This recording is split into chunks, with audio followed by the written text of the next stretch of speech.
Hey guys, welcome back to another 3D design review. Today we have 3D printed Valentines, and this happens to be by me, so let's get started.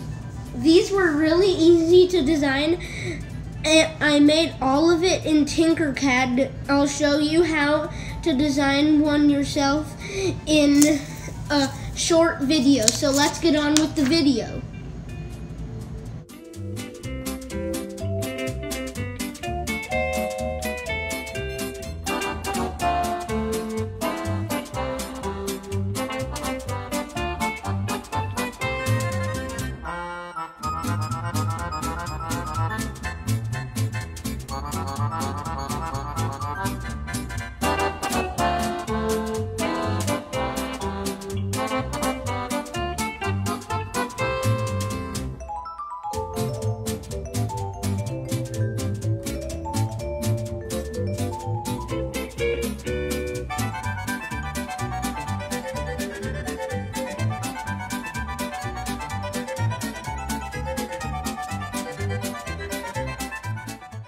Be sure to like, subscribe, or share.